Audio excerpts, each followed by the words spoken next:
नमस्ते warriors. Cervical स्पॉन्डिलिसिस, lumbar स्पॉन्डिलिसिस, ये शब्द तो आपने सुने ही होंगे। इनफैक्ट जब आपको पहले बार एंकिलोजिंग स्पॉन्डिलाइटिस का डायग्नोसिस दिया गया तब आई एम श्योर आप में से काफ़ी वॉरियर्स ने इसको स्पॉन्डिलिसिस ही समझा होगा। आज भी काफ़ी सारे एंकिलोजिंग स्पॉन्डिलाइटिस वॉरियर्स इसी कन्फ्यूजन में रहते हैं कि स्पॉन्डिलिसिस क्या है और एंकिलोजिंग स्पॉन्डिलाइटिस क्या है। तो चलिए देखते हैं आज इन दोनों के बीच में क्या अंतर है, क्या डिफरेंस है, ये जानते हैं। स्पॉन्डिलिसिस क्या होता है और एंकिलोजिंग स्पॉन्डिलाइटिस से ये कैसे अलग है, देखते हैं। तो चलिए पहले हम लोग समझ लेते हैं वर्टिब्रे के कमर के स्ट्रक्चर को, जो हड्डियां होती है उसके स्ट्रक्चर को, ताकि हम लोग आगे समझ सके। ये है पूरी रीढ़ की हड्डी या वर्टिब्रल कॉलम। ये इंडिविजुअल हड्डी है। ये टोटल 33 हड्डियां होती है, वर्टिब्रे जिन्हें कहा जाता है। गर्दन के एरिया में इसे सर्वाइकल स्पाइन कहा जाता है, चेस्ट के एरिया में इसे थोरैसिक स्पाइन कहा जाता है और लोअर बैक में इसे लंबर स्पाइन या लंबर वर्टिब्रे कहा जाता है।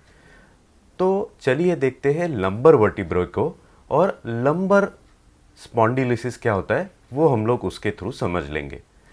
अगर हम इंडिविजुअल वर्टिब्रे को देखेंगे, जैसा आप यहाँ देख रहे हो, ये इंडिविजुअल हड्डियाँ या वर्टिब्रे है। इन हड्डियों के बीच में अगर आप देखोगे, ये जो दिख रहा है, ये जो है, ये देखिए, दो हड्डी के बीच में ये जो दिख रहा है, इसे इंटरवर्टिब्रल डिस्क कहा जाता है। तो ये इंटरवर्टिब्रल डिस्क होती है दो वर्टिब्रे के जो हड्डी है उनके बीच में। इसका क्या फंक्शन होता है? एक, जब हम झुकते हैं, जब ये स्पाइन बेंड होता है, तो दो हड्डियों के बीच में कुछ तो स्ट्रक्चर चाहिए जो कुशन करे इस मूवमेंट को, तो ये काम करती है इंटरवर्टिब्रल डिस्क। दूसरा, जब हम छलांग लगाते हैं, जब स्किपिंग करते हैं, ऊपर नीचे चढ़ते हैं, उतरते हैं, तब कुछ तो चाहिए स्पाइन में जो शॉक एब्जॉर्बर जैसा काम करे, तो ये इंटरवर्टिब्रल डिस्क शॉक एब्जॉर्प्शन का काम करते हैं। और तीसरी चीज़, अगर आप गौर से देखोगे तो यहाँ पे आपको गैप्स दिखती है, कुछ ये होल्स दिखते हैं, तो ये जगह है, इसे फोरामेन कहा जाता है। इसमें से काफ़ी सारी नर्व्स बाहर निकलती है। तो अगर दो हड्डियों के बीच में अगर ये डिस्क ना हो, इस डिस्क की वजह से ये जगह यहाँ पे बनी हुई है, अगर ये डिस्क ना हो तो दो हड्डियों के बीच में से, दो वर्टिब्रे के बीच में से नस का बाहर निकलने के लिए जो जगह है वो होना मुश्किल है। तो ये फंक्शन है इंटरवर्टिब्रल डिस्क का। तो जैसे आपने देखा, वर्टिब्रे की हड्डी होती है, जो रीढ़ की हड्डी भी जिसे कहा जाता है, 33 हड्डियां रहती है वर्टिब्रे, और उनके बीच में, हर दो वर्टिब्रे के बीच में इंटरवर्टिब्रल डिस्क होता है। अब इस इंटरवर्टिब्रल डिस्क के स्ट्रक्चर को हम लोग अगर देखते हैं तो उसके पूरे पेरिफेरी में एन्युलस फाइब्रोजस करके एक स्ट्रक्चर रहता है जो काफ़ी कड़क स्ट्रक्चर होता है, और उसके सेंटर में जेली जैसा एक सब्सटेंस रहता है जिसे न्यूक्लियस पल्पोजस कहा जाता है। जैसे उम्र बीतती है, जो डिस्क है उसका वाटर कंटेंट कम होते जाता है, वो कड़क होते जाती है, और उसके पेरिफेरी का जो स्ट्रक्चर है, जैसा मैंने कहा एन्युलस फाइब्रोसस, उसके ऊपर सालों साल प्रेशर आने के बाद और उसका वाटर कंटेंट कम होने के वजह से वो कड़क हो जाता है और कभी कभी टूट जाता है। जब ये टूट जाता है तो अंदर का जेली जैसा जो मटेरियल है, न्यूक्लियस पल्पोजस, वो वहाँ से बाहर निकलता है।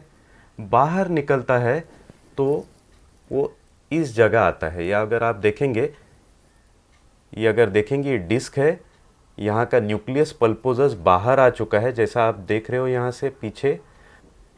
नॉर्मली ये डिस्क इन गैप्स में नहीं जाती है, ये जो एरियाज दिख रहे हैं जहाँ से नस बाहर आती है, उन एरियाज में ये डिस्क नहीं जाती है। जहाँ आप देख रहे हो ये वाला अगर डिस्क आप देखोगे तो ये यहाँ से बाहर आ चुका है, तो इसका एन्युलस फाइब्रोसिस टूट चुका है, अंदर का न्यूक्लियस पल्पोजस बाहर आ चुका है और वो इस गैप में प्रोट्रूड कर रहा है। तो यहाँ पे ये क्या करेगा, यहाँ से जो नस बाहर आती है, इस नस को ये न्यूक्लियस पल्पोजस उसके नस के ऊपर प्रेशर डालता है। इसे स्लिप डिस्क या प्रोलैप्स इंटरवर्टिब्रल डिस्क कहा जाता है। और ये डिस्क जब नस को दबाती है तो नस इरिटेट होती है और वहाँ से दर्द चालू होता है। इससे क्या होगा, लो बैकएक भी होगा और जो नस दबती है उस नस के जहाँ जहाँ वो नस जाती है उस एरिया में दर्द भी होगा। तो इसे सायाटिका कहा जाता है। ये कॉमनली क्या करता है, तो काफ़ी लोग जो आपको बोलते रहेंगे कमर में दर्द होता है और दर्द वहाँ से चालू होकर पूरे पैर तक जाता है। खड़े रहेंगे, चलेंगे तो इतना दर्द होता है कि बैठना पड़ता है। तो इसे सायाटिका कहा जाता है। कमर से दर्द चालू होता है और पूरे पैर में चला जाता है। तो ये है रेडिकुलोपैथी या सायाटिका। तो ये एग्जैक्टली है लंबर स्पॉन्डिलोसिस। सेम चीज़ गर्दन के स्पाइन में भी हो सकती है और उसका दर्द फिर गर्दन से निकल के हाथ में चला जाता है अगर कोई नस वहाँ पे दबती है तो दोस्तों आपने अब भी देखा कि स्पॉन्डिलिसिस क्या होता है, सर्वाइकल और लंबर दोनों। इसके अगेंस्ट एंकिलोजिंग स्पॉन्डिलाइटिस क्या होता है। सबसे पहले तो एंकिलोजिंग स्पॉन्डिलाइटिस में आइटिस आता है, ITIS। इसका मतलब है इन्फ्लेमेशन। इन्फ्लेमेशन यानी सूजन होना। इन्फ्लेमेशन यानी सूजन होना। तो एंकिलोजिंग स्पॉन्डिलाइटिस में क्या होता है, अपनी ही इम्यूनिटी अपने ही जोड़ों को फौरन समझती है, अटैक करती है। कौन से जोड़ों को अटैक करती है? एंकिलोजिंग स्पॉन्डिलाइटिस में इम्यूनिटी सेक्रोइलियक जॉइंट, ये जो दो जॉइंट देख रहे हैं आप, इनको अटैक करती है। और जो रीढ़ की हड्डी के जॉइंट्स है उनको अटैक करती है। और जहाँ पे ये फसली अटैच होती है रीढ़ की हड्डी को, उसको अटैक करती है। तो एंकिलोजिंग स्पॉन्डिलाइटिस में इन जोड़ों में सूजन होती है, इन्फ्लेमेशन होता है और उसके वजह से दर्द होता है। तो एंकिलोजिंग स्पॉन्डिलाइटिस और स्पॉन्डिलोसिस में फ़र्क क्या है? तो एंकिलोजिंग स्पॉन्डिलाइटिस में जोड़ों पे इम्यून अटैक होता है और जोड़ों में सूजन आता है। और इन जोड़ों में से सूजन के वजह से जो केमिकल्स निकलते हैं वो बॉडी में बाकी जगह पे काफ़ी तकलीफ देते हैं, जैसे वीकनेस होता है, फटीग होता है, ये सब उन केमिकल्स से होता है। और इसी की वजह से इसका जो दर्द है इसे इन्फ्लेमेटरी बैकएक कहा जाता है। जब हम लोग काफ़ी देर बैठते हैं या सोते हैं तो पीठ कमर का ब्लड सप्लाई कम हो जाता है। वहाँ पे सूजन के वजह से केमिकल्स जम जाते हैं जो जोड़ों में सूजन की वजह से बनते हैं और इसके लिए दर्द बढ़ जाता है।